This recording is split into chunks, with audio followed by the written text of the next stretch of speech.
പരിശുദ്ധമായ മണ്ണിൽ പോലും അഹങ്കാരം കൊണ്ട് നടിച്ച ആ മനുഷ്യനെ അല്ലാഹു ഇങ്ങനെ ചെയ്യാനുള്ള കാരണം എന്താ? ആ മനുഷ്യൻ തന്നെ അംറു ഇബ്നു ശൈബ തങ്ങളോട് പറയുകയാണ്, ഇന്നി തറഫഅതു ഫീ മൗളിൻ യതഫാലൗ ഫീഹിന്നാസ്. ജനങ്ങളെല്ലാവരും വിനയത്തോടെ നിലകൊള്ളുന്ന ഒരു സ്ഥലം, ആ സ്ഥലത്ത് വെച്ച് ഞാൻ അഹങ്കരിച്ചു പോയി. നല്ലതുപോലെ ചിന്തിക്കണം. എല്ലാ മനുഷ്യന്മാരും വളരെ വിനയത്തോടുകൂടി, വസ്ത്രം വിനയത്തിന്റെ വസ്ത്രമാണ്, കാൽപാദങ്ങൾ വിനയത്തിന്റെ അടയാളമാണ്. അഹങ്കാരത്തിന്റെ ഒരു ലവലേശം പോലും ഹൃദയത്തിലേക്ക് കടന്നു വരാതെ മുഴുവൻ മനുഷ്യരും വിനയം പ്രകടിപ്പിച്ചുകൊണ്ടിരിക്കുന്ന ഒരു സ്ഥലത്ത് വെച്ച് ഞാൻ അഹങ്കരിച്ചു പോയി. ഇന്നി തറഫഅതു മൗളിയൻ യതവാലൗ ഫീഹിന്നാസ് ഫവളഅനില്ലാഹു ഹീന യതറഫഉന്നാസ്. അങ്ങനെ ഞാൻ അഹങ്കാരം കാണിച്ചതിന്റെ ഭാഗമായി, കാരണമായിട്ട് എല്ലാവരും അഹങ്കാരം കാണിച്ച് നടക്കുന്ന സ്ഥലത്തെത്തിയപ്പോ അല്ലാഹു എന്നെ നിന്ദ്യനാക്കി കളഞ്ഞതാണ്, അല്ലാഹു എന്നെ നിസ്സാരനാക്കി കളഞ്ഞതാണ്.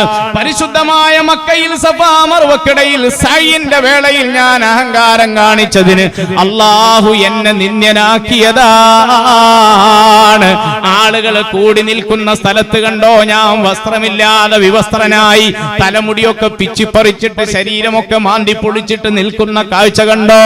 ഇത് അല്ലാഹു എനിക്ക് തന്ന പരീക്ഷണമാണെന്ന് ആ മനുഷ്യൻ അംറു ഇബ്നു ശൈബ റളിയല്ലാഹു തആല അൻഹുവിനോട് പറഞ്ഞുവെങ്കിൽ, എന്റെ പ്രിയപ്പെട്ട സഹോദരങ്ങളെ, വിനയം കാണിക്കണം, വിനയം പ്രകടിപ്പിക്കണം. അതാണ് പരലോക വിജയത്തിന്റെ അടയാളമെന്ന് ആദരവായ നബി മുഹമ്മദ് മുസ്തഫ സല്ലല്ലാഹു അലൈഹി വസല്ലം നമ്മുടെ കേൾവിയിൽ, നമ്മുടെ കാഴ്ചയിൽ നമ്മൾ മനസ്സിലാക്കിയതിൽ ഏറ്റവും വലിയ ശൂരനായിരുന്നു, ധീരനായിരുന്നു, ഏറ്റവും വലിയ വീരശൂര പരാക്രമിയായിരുന്നുവല്ലോ ഉമർ ഇബ്നുൽ ഖത്താബ് റളിയല്ലാഹു തആല അൻഹു. ഞാൻ അവസാനിപ്പിക്കുകയാണ്. ഈ ഒരു ചരിത്രം കൂടെ നിങ്ങൾ കേൾക്കണം.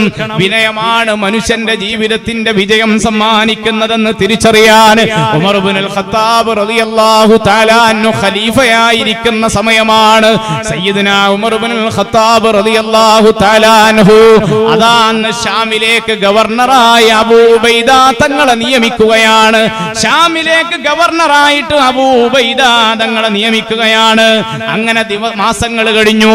ഒരു ദിവസം ഷാം സന്ദർശിക്കാൻ വേണ്ടി മഹാനായ ഖലീഫ സയ്യിദുനാ ഉമർ ഇബ്നുൽ ഖത്താബ് റളിയല്ലാഹു അൻഹു പുറപ്പെടുകയാണ്.